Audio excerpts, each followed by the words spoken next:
Have you ever pondered the depth of the phrase, God is love? What does it truly mean? In the sacred pages of the Bible, we find a profound explanation of this concept. The love of God is described as selfless and unconditional, a love that seeks the welfare of all. The Greek term for this divine love is agape, a word that encapsulates the essence of God's boundless and altruistic affection. This love is not about fleeting feelings or short-lived emotions. It's about a steadfast commitment, an unwavering dedication to the well-being of others. It's about sacrifice, as demonstrated by Jesus Christ, who laid down his life not just for his friends, but even for his enemies. This, dear friends, is the enigma of love. This is what it means to say that God is love. It's a love that is always present, always caring, always reaching out. God's love is not a fleeting emotion, but a constant presence in our lives. God's love is not an abstract concept, it's a tangible reality. This love is a divine manifestation that was profoundly shown through the selfless sacrifice of Jesus Christ.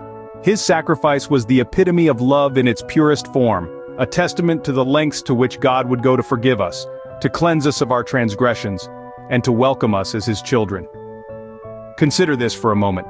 Jesus Christ, the embodiment of God's love, chose to lay down his life, not just for his friends but for his enemies as well.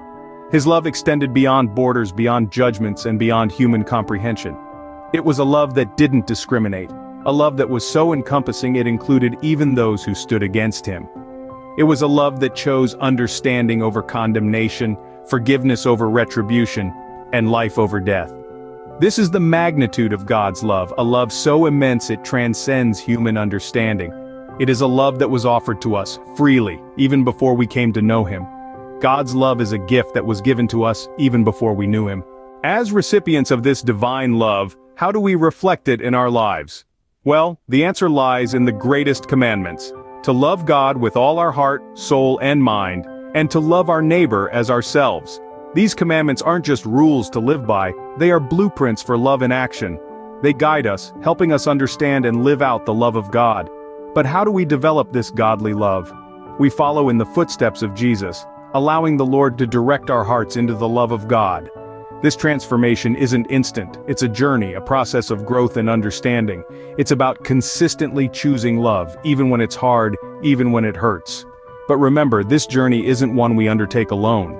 We have the perfect example in Jesus, who loved us so much that he laid down his life for us.